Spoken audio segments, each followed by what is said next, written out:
Իսկ դու արդեն որոշել ես, թե որ երկրներ պիտի այցելես 2025 թվականին։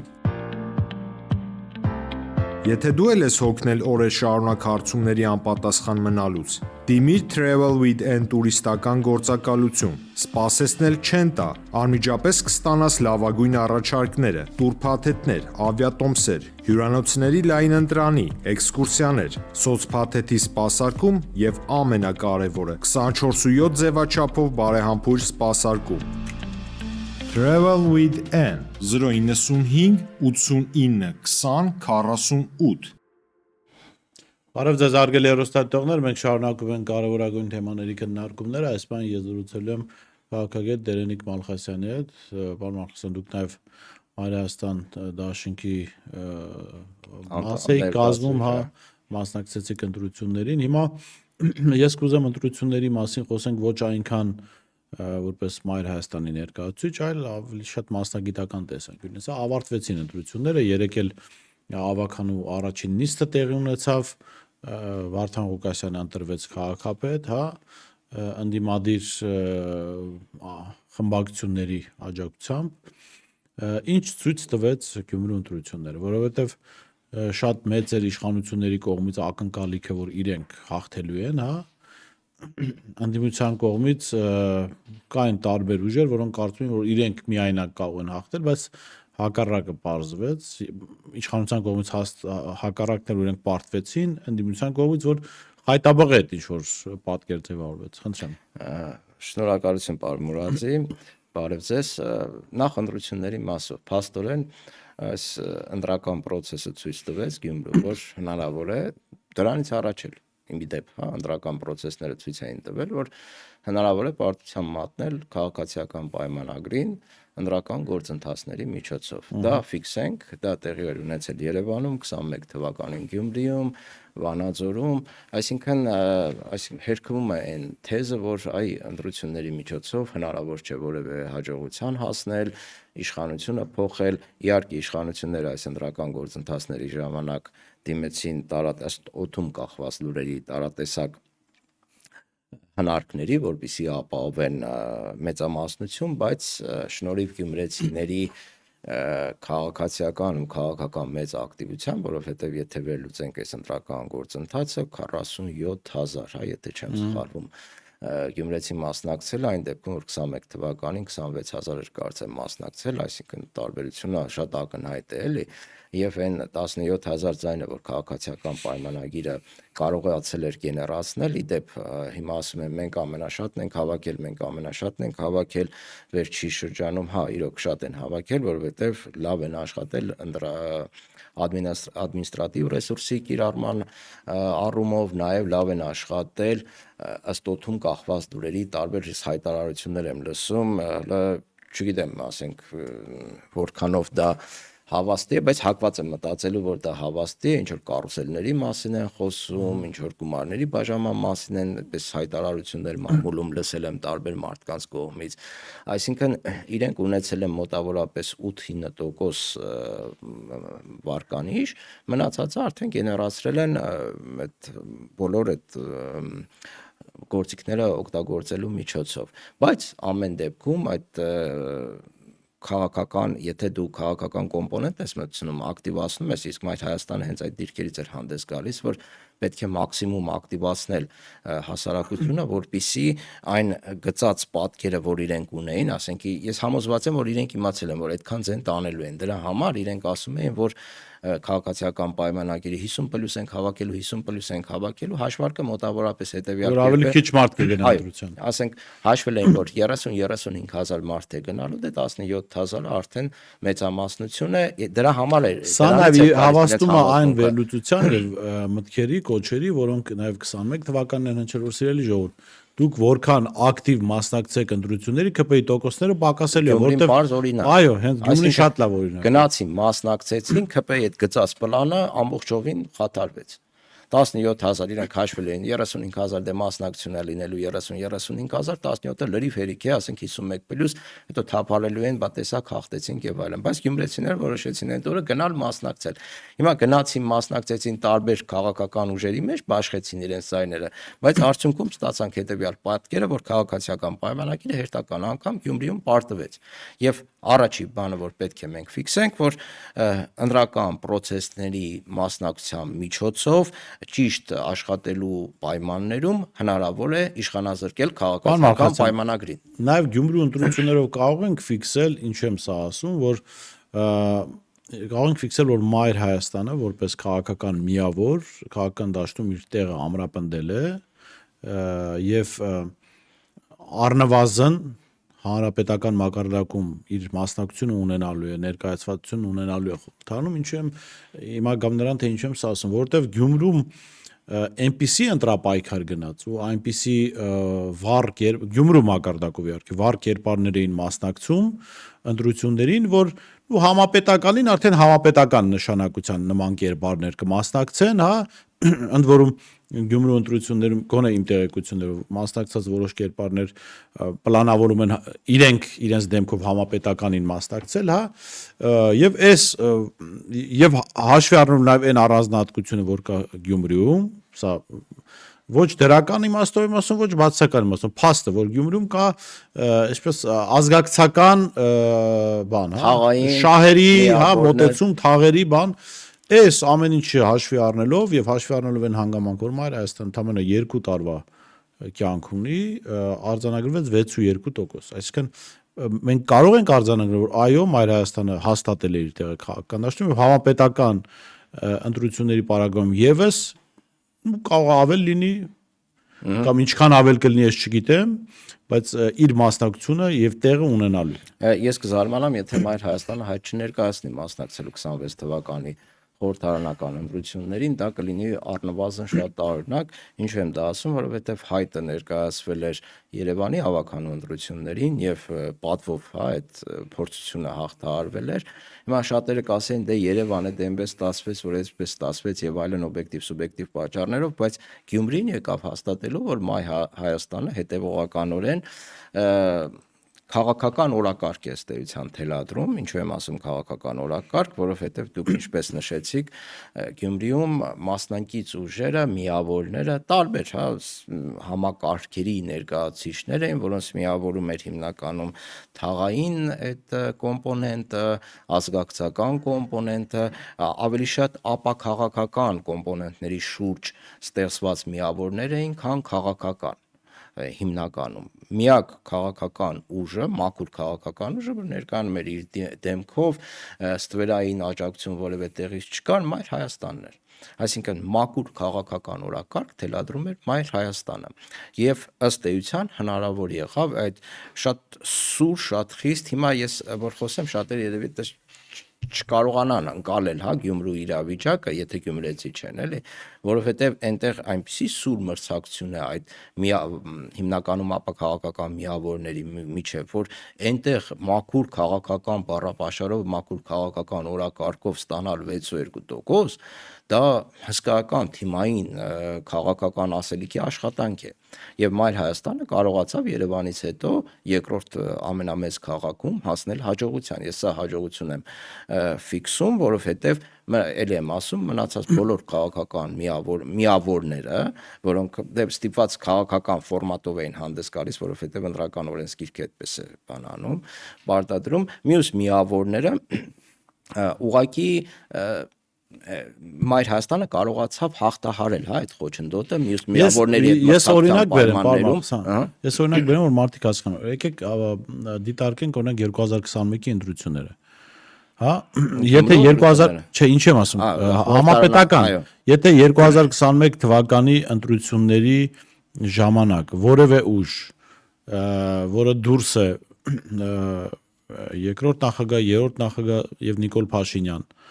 քաղաքական միավորների դաշտից կարողանար 6.2%-ով անցնել խորհրդարան, ինքը վստահաբար քաղաքական դաշտում էական դերակատարում էր ունենում։ Եվ ես հիմա վստահ եմ, որ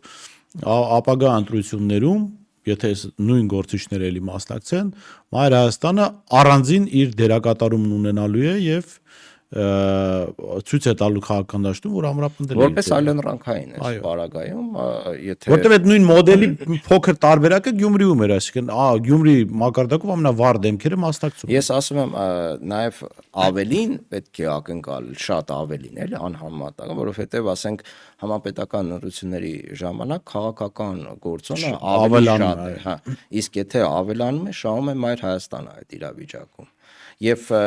այս ընտրական գործընթացները նաև Մայր Հայաստանի ինչքանով են կրեդիտ տալիս, որովհետև օրինակ ես չգիտեմ որևէ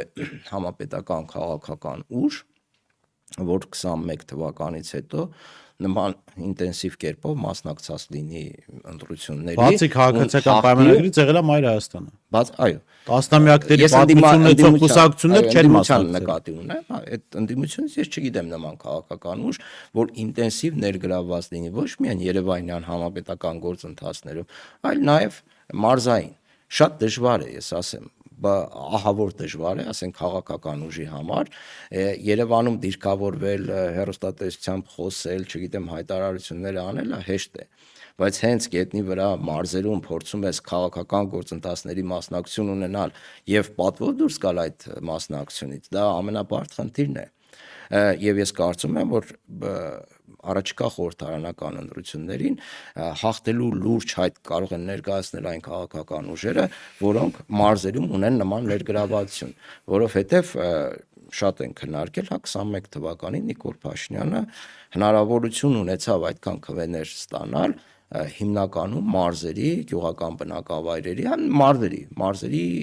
մարզերից ստացած ձայների արդյունքում, օրինակ Երևանում պարտվել էր, չէ՞, մեծ հաշվով։ Մեծ քաղաքներում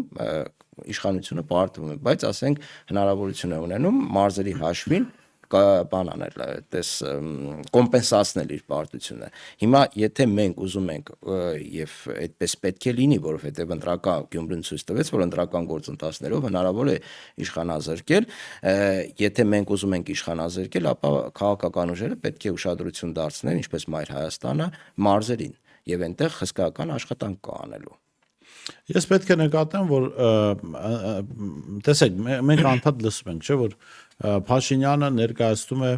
արևմտյան քաղաքական այսպես կենտրոններին, Փաշինյանը սպասարկում է այդ կենտրոնների շահերը, բայց ես անկեղծ ասեմ, անգամ այդ խոսույթն ունեցող ընդդիմադիրները աշխարհակաղակական իմաստով իրենք հստակ դիրքորոշում չունեն եւ այստեղ էլ Մայր Հայաստանի առավելությունը կա, որ կա աշխարհակաղակական հստակ դիրքորոշում Ռուսաստանի հետ ռազմավարական հարաբերությունների զարգացման եւ վերականգնման նախ, որովհետեւ մենք վերականգնման կարիք ունենք այդ հարաբերությունները, որոնք Նիկոլ Փաշինյանի ակտիվ ջանքերով այսպես լուրջ վնասներ են կրել։ Եվ աշխարհում այս փոփոխությունների ֆոնին այս խոսակցությունը ավելի ակտուալ է դառնում։ Երբ որ Ռուսաստանը վերականգնում է իր դիրքերը, Ռուսաստանը Ամերիկայի հետ փորձում են լեզու գտնել միասին, հա, Ռուսաստանը ամերիկացիները խնդրում են, որ ռուսները դառնան միջնորդ իրենց եւ իրանցիների միջև, այսինքն Ռուսաստանի դերը կարեւորվում է աշխարհում եւ նաեւ իշխանություններն են դա զգացել, չէ՞ որ անցյալ տարի մեծ հպարտությամբ հայտարարում էին, որ մայիսի 9-ին չեն գնում Կարմիր հրապարակ եւ դա ինքնիշխանության դրսեւորում է եւ հիմա Նիկոլ Փաշինյանը ինքն է զանգահարում եւ առիթ ստեղծում, որ իրեն հրավիրեն մայիսի 9-ի միջոցառումներին։ Չնայած Եվրոպայից հայտարարել են, որ ով գնաց մայիսի 9-ի միջոցառմանը Կարմիր հրապարակ, բան չէ, Եվրամիության անդամության տեխնատության կարգավիճակ չեն կարող ստանալ։ Տեսեք Փաշինյանը ինչ է զոհաբերում, որպեսզի հայտնվի Կարմիր հրապարակում Պուտինի կողքին։ Ինչ որ մեկ խոստվել էր Եվրամիության անդամակցության կարգավիճակ, կարծում եմ եվրոպացիները մեզ որևէ բան։ Ես Արամ Զավենիչին հավատում եմ, ինքը ասաց, որ խոսք են տվել։ Միքայելոց Արամ Զավենիչ եւ նմանատիպ պարտվեցին Գյումրիում։ Հա, իրենք պարտվեցին, այդ բարձր որ պետք է պարտվեն, չէ՞, հիշում եք 22 թվականի վերլուծությունները իրենց այդ արյալի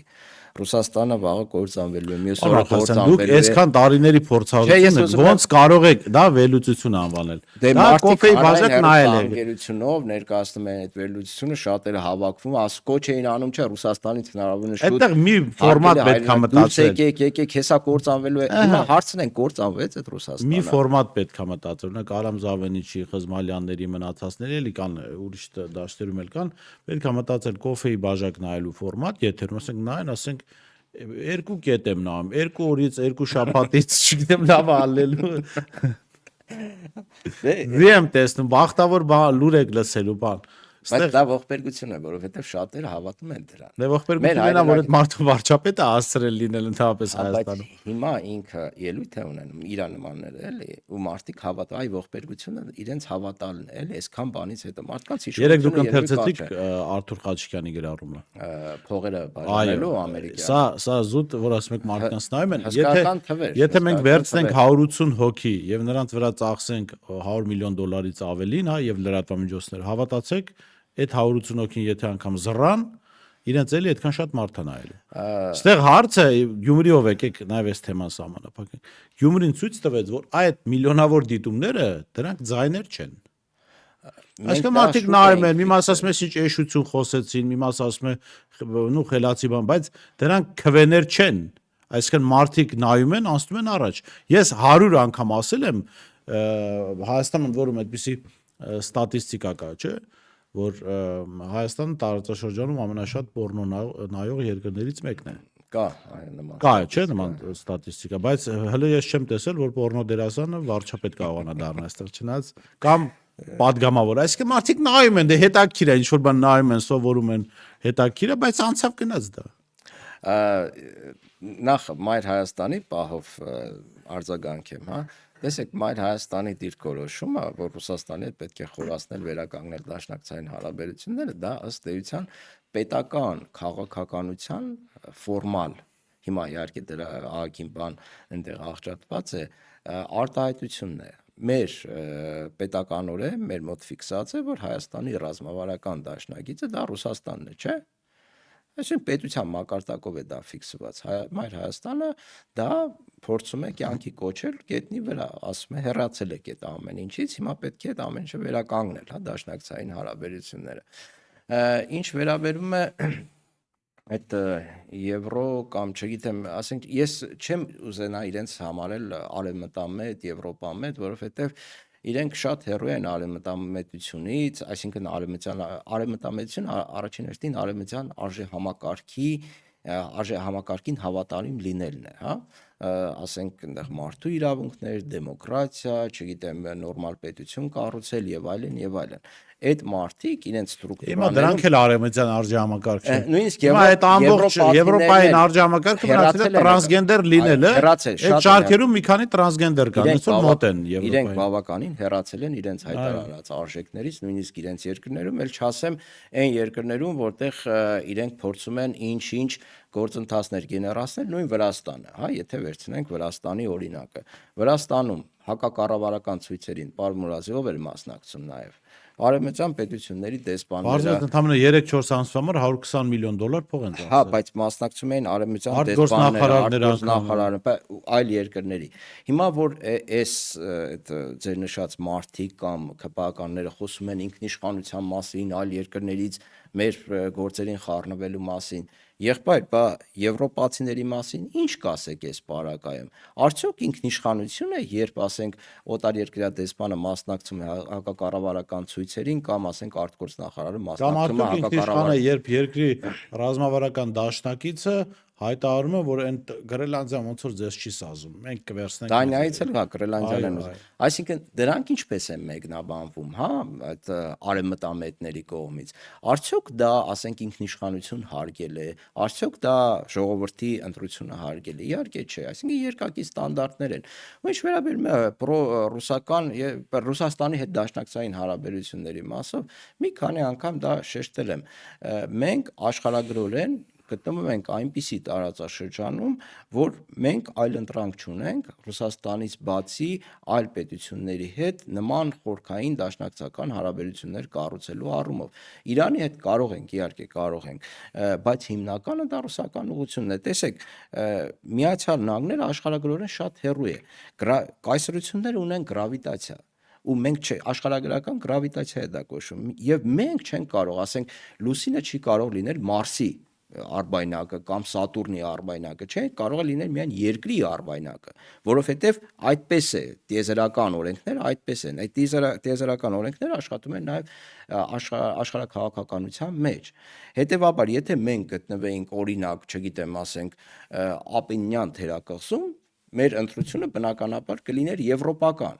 որովհետև աշխարհագրորեն մենք այդտեղ ենք, մշակութային առումով մենք այդտեղ ենք, բայց հիմա ստեղծվել է վերջին 200 տարին այնպիսի իրավիճակ, որ մեր կապերը Ռուսաստանի հետ կառուցվել են այնպես, որ հանգեցրել է անկախ պետականություն ունենալուն։ Օրինակ, եթե վերցնենք առաջ հետևյալ բառամթերքը կար Թուրք-Հայաստան եւ Ռուսա-Հայաստան։ Ինչ վիճակ է Թուրք-Հայաստանը հիմա, դա պայմանականորեն արևմտյան եւ արևելյան Հայաստաններն են։ Հիմա ինչ վիճակ է Արևմտյան Հայաստանը Ծաղկում է թուրքերի համար ու քրդերի։ Դե հա, այդ հատվածը չեն ասում, որ համարած։ Ինչ վիճակի Արևելյան Հայաստանը, այսինքն Ռուսաստանի հետ սերտ համագործակցությունը, Ռուսաստանի կայսրության մեջ գտնվելը ի վերջո մեր մոտ հանգեցրել է անկախ պետականության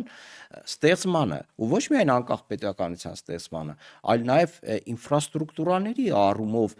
այսինքն մեզ անապատներ չեն տվել, հա, կառուցված համակարգերով քեզ անկախ պետություն են շնորհել։ Ըստ էության այդպես է եղել։ Դա ռուսական կայսրության, հետո նաև սովետական միության շնորհքն է։ Հիմա այդպես եղել է, մենք մեծ ներդրում ունեցել ենք եւ այլն, բայց այդ օրինակները ցույց է տալիս, եթե ճիշտ հարաբերություն ես կառուցում տվյալ երկրի հետ, ես ամենևին չեմ խոսում ճորտատիրության մասին, չգիտեմ, անվերապահ հպատակվելու, օրինակ, որ ասում են, այս պետությանը սիրում ենք, այս կայսրությանը չենք սիրում, եղբայր քաղաքականության մեջ չկա սիրել, չսիրել, կա շա։ Դա, ասենք, բոլոր ազգերը երևի գիտակցել են բացի հայերից։ Հիմա հայերից շատերը առաջնորդում են այս երկրին սիրում են, Ֆրանսիային սիրում են, որովհետև Ֆրանսիայի հետ դաշնակցային հարաբերություններ, հա։ Չէ, Անգլիայի մի քիչ չենք սիրում, Անգլիայի հետ չարժի ինչ-որ բան անել։ Եղբայր, եթե քո երկրի շահերը թելադրում է, որ Անգլիայի հետ պետք է ինչ-որ բան անես, ուրեմն պետք է անես։ Դեմա Նիկոլը ասում է մեր երկրի շահերը թելադրում է, որ մենք թուրքերի հետ ինչ-որ բան անենք։ Ավելի շուտ թուրքերը մեր հետ ինչ-որ բան անեն։ Դե այդ շահերի մեկնաբանությունը շատ այլասերված է Նիկոլ Փաշինյանի մոտ, էլի, հասկանում եք։ Հիմա որ ասում եք Նիկոլ Փաշինյանը արևմտյան կենտրոններ եւ այլն, հարգելի մուրաց, ես չեմ հավատում, որ արևմտյան որևէ կենտրոն լուրջ ներդրում է արել Նիկոլ Փաշինյանի վրա։ Միակ կենտրոնները, որոնք ներդրում են արել Փաշինյանի վրա, իմ ընկալմամբ, էլի, դա Անկարայից է եւ Բաքվից է։ Այսինքն Փաշինյանը իր գոյությամբ, իր գործունեությամբ կարող է միայն օգուտ տալ Անկարային ու Բաքվին։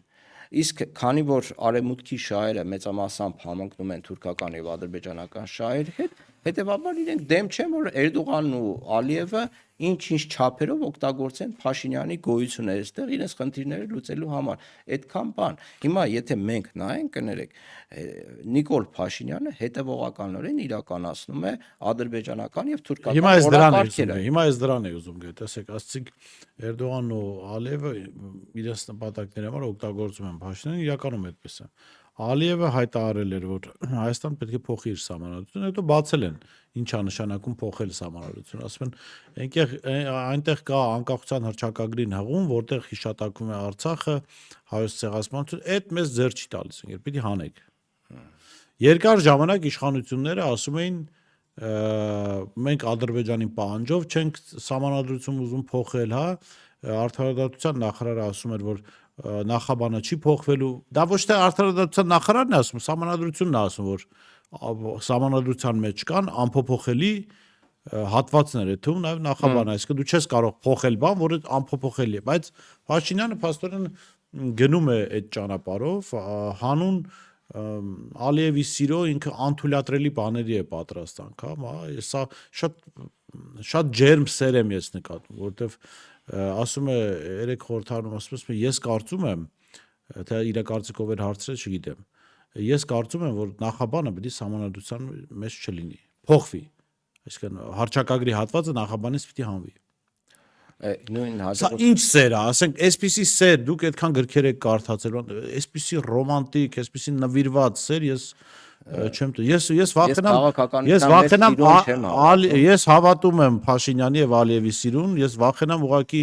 այսինքն եթե ադրբեջանցիները պիտի վաղ, որ այդ սիրուց գնա ինքնասպանության էս մարդը վերջը։ Ես էլի նշեմ, քաղաքականության մեջ սիրո չեմ հավատում, բայց հավատում եմ, որ կարող են ստիպել, որ սիրի շատ, էլի։ Այդ թե ինչ միջոցներով են Փաշինյանին ստիպում սիրել Էրդողանին կամ Ալիևին, դա ամենամեծ գաղտնիքն է, էլի, վերջը մի օր կպարզվի, հա, թե այդ սիրո շարժի ճուժը ինչ է եղել, հա, ինչ տիպի կոմպրոմատներ են կամ ինչ տիպի գործոններ են, որ ստիպել են Փաշինյանին եւ յուր թիմին այդքան շատ սիրել Ադրբեջանին կամ Թուրքիային։ Եվ ինչ վերաբերում է Փաշինյանի կարծիքին, եթե այդ կարծիքը Փաշինյանինը չի, ինչպես նշեցինք, այդ կարծիքները ձևավորվում են Բաքվում ու Անկարայում, հետո փոխանցվում են Փաշինյանին յուր թիմին, ով հայտարարում է։ Դուք հիմա էս եք կարծում։ Հա, չէ, փոխանցում են, չգիտեմ, ծրարով են փոխանցում կամ զանգով, ինչ իրենք բան կապ ունեն, չէ, անմիջական կապ ունեն, հայտարարել էին, եթե չեմ օպերատիվ ինչ որ օպերատիվ կապով փոխանցում են Բաքվից կարծիքը, որ դու ազգային ժողովում պետք է ունենաս այս կարծիքը, ինքը այդ կարծիքը շարադրում է հայ ժողովրդին եւ ինչ հատված կա, որ հավատում է, որ հա դա Փաշինյանի կարծիքն է ու այդպես պետք է լինի։ Տեսեք, ինչպես մենք կարող ենք հավատալ, որ դա Փաշինյանի կարծիքն է, երբ Սահմանադրությունը փոխելու այդ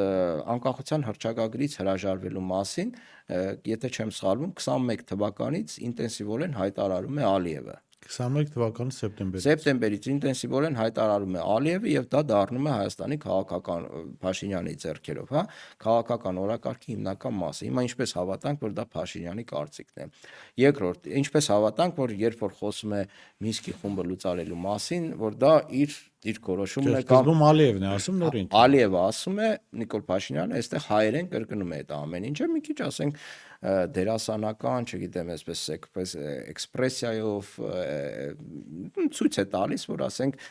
փորձում է համոզել հասարակությանը, որ դա իր հոգուց է բխում կամ իր գլխից է այդ ամեն ինչը, բայց ելի եմ նշում, որ դա Բաքվից ու Անկարայից թելադրված օրակարգեր են։ Եվրոպա գնացող Փաշինյանի վարքագիծը ինձ հիշեցնում է հնազանդ արևելյան կնոջ վարքագիծ։ Դե հիմա որ ասում էր Ղարաբաղը Արցախ Հայաստանի է վերջ։ Դե որ այդ բան սիրելին ասելա, որ արդեն Արցախը Ադրբեջան է, ուրեմն այդ պետք է ասի։ Ասում է սահմանադրություն փոխենք, ասում է պետք է հրաժարվենք, sense հրաժարվենք։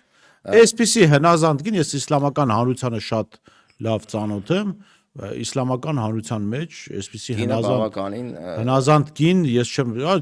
մնում է մի օր չէ բավականին մեծ սոցիալական ազդեցություն ունի մերի բանը հիջաբ կապում է թե չէ մնում է մի օր Նիկոլին հիջաբով տեսնենք հասկանանք որ լրիվ ընդունել է այդ նման այլասերված սեր պարոն Մուրադի ես չգիտեմ, չեմ տեսել, չեմ էլ հավատում։ Հավատացեք։ Այդ այլասերվածությունը, այդ սիրո նշած, հա, ինչ որ հիմքեր պետք է ունենան։ Ու ամենավտանգավորը այդ հիմքերի մասին մեր գուշակություններ, այսինքն ոչ թե գուշակությունները, չիմանալն է, հա, թե կոնկրետ ինչի վրա է հիմնված այդ այլասերված սիրո դրսևորումները, որովհետև դրանք կարող են հանգեցնել այնպիսի գործողությունների Փաշինյանի կողմից, որ մի օր էլ ասի ժողովուրդ ջան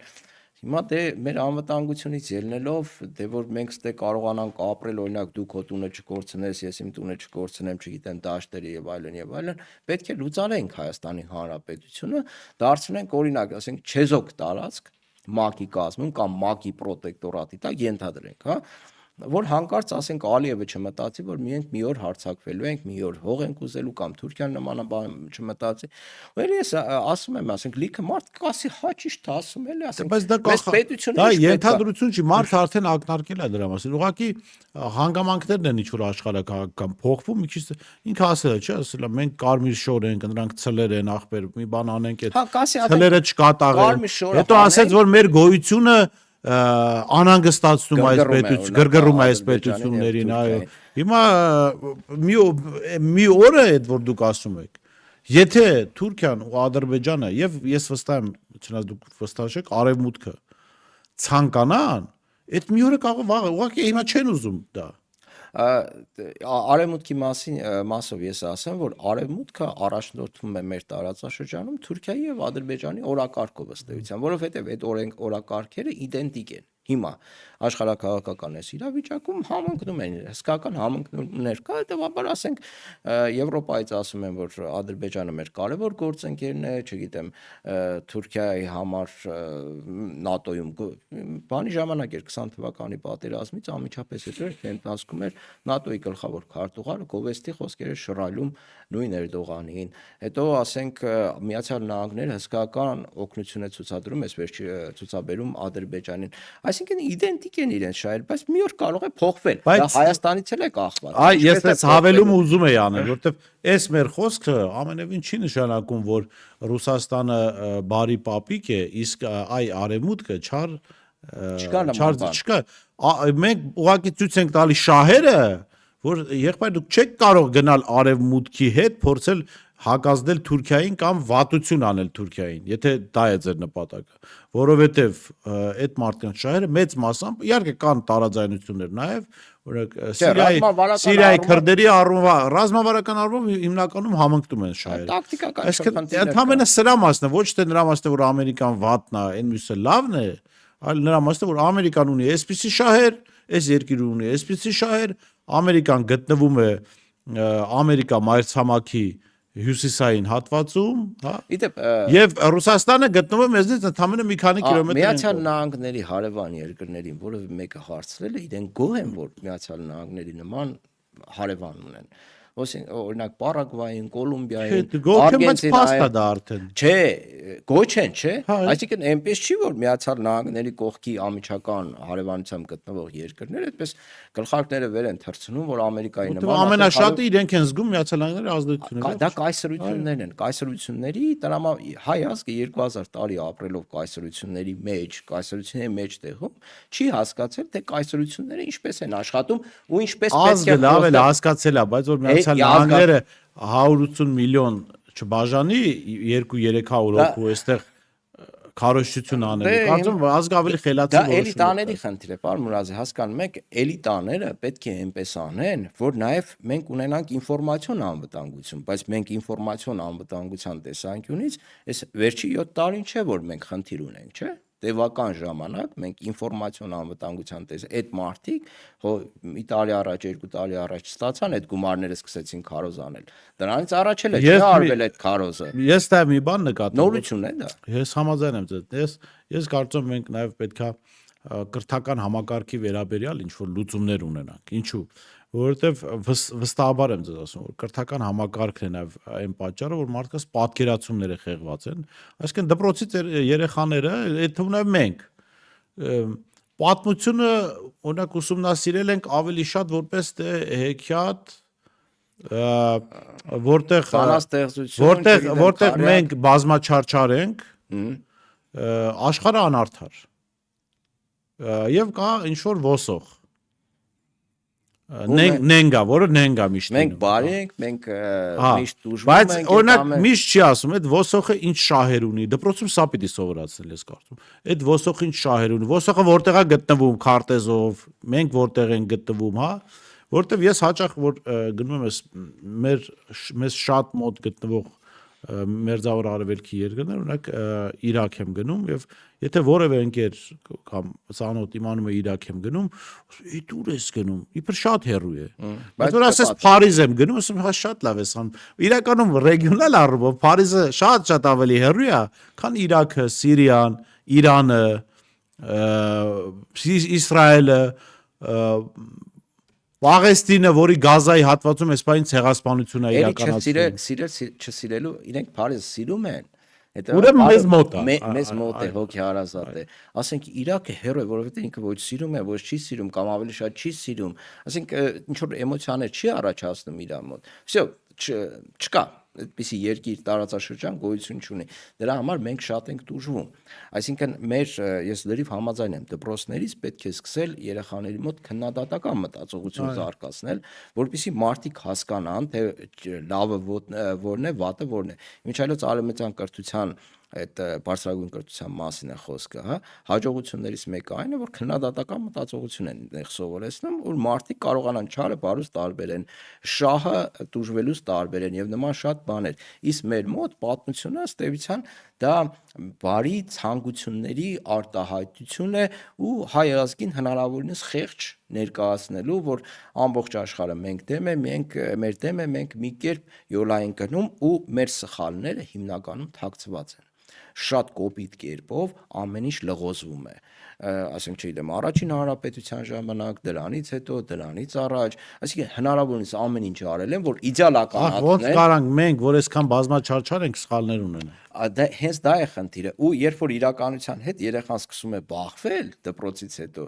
իր մոտ կոգնիտիվ դիսոնանս է առաջանում, իրեն պատմել են դու ինչքան լավն ես, ինչքան խելացի ես, ինչքան ճիշտն ես, ինչքան աշխարհի ամենալավ ազգն ես, բայց ռեալ իրականության հետ բախվելուց հետո ասում է եղբայր չհասկացա, կամ ես դեբիլ եմ, լավ չեմ ընկալում, հա, իրականությունը, կամ ինձ ինչ որ ուրիշ բաներ են Անդորում ես քեզ ասեմ, լավ ազգը չէ, ազգը ինչի համար, որտեղ եթե Այստեղ մի ազգ ազգի չի մի ազգ մի քանի հազար տարի ապրել է, ուրեմն մեջ ինչ որ ճշմարտություն կա, ինչ որ այստեղ ազգի ինքնապահպանման բան, էլիտաների խնդիրն է, Այստեղ դուք ասեք լավ ու վատը, չէ, բայց ախր ձևակերպում չունենք մեր համար որն է լավ, որը վատ։ Երեխային ոնց սովորեցնել։ ազգը այստեղ ասելով, որովհետև ազգը պատմություն չի կերտում, միշտ էլիտաներն, անհատներն են, չէ, պատմությունը կերտում, որոշումը անհատն է կայացնում։ Օրինակ Նիկոլ Փաշինյանը չէ որոշումը կայացրել Արցախը հանձնելու, ասենք ազգը չի հավաքվել որոշում կայացնել։ Հիմա ազգ ասելով նկատի ունենք էլիտաները հիմնականում, թե չէ որակական առումով իրոք հայ ազգը բավականին բարձր որակներ ունի եւ կարող է մրցակցել շատ այլ ազգերի հետ,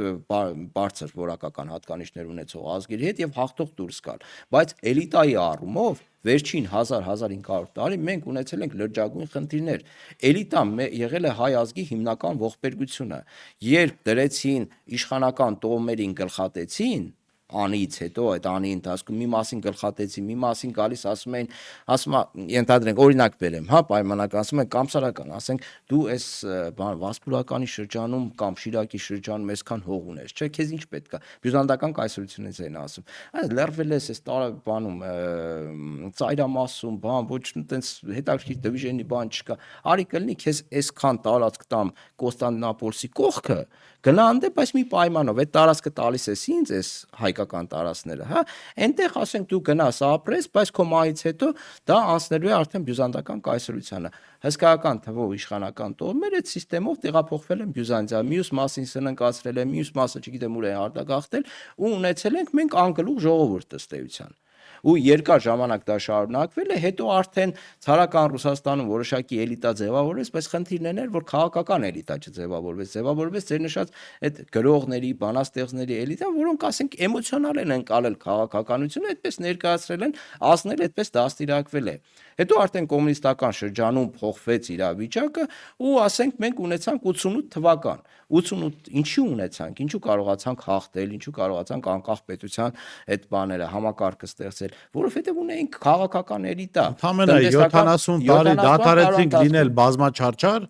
պարզվեց լիքը հարցեր կարողանում ենք լուծել։ Մենք կարողացանք ուղղակի էլիտա ունենալ։ Էլի սովետական միության շրջանում էլիտա ունեցանք, էլիտան խնդիրը լուծեց, բայց 30 տարվա ընթացքում մենք փաստորեն 70 տարվա ձեռքբերումներ լցեցինք ջուրը։ Փաստորեն ուզում եք գուբերնիա սարքեք Հայաստանում։ Գուբերնիա տեսեք դուք էլ դառնաք գուբերնատոր։ Մի բան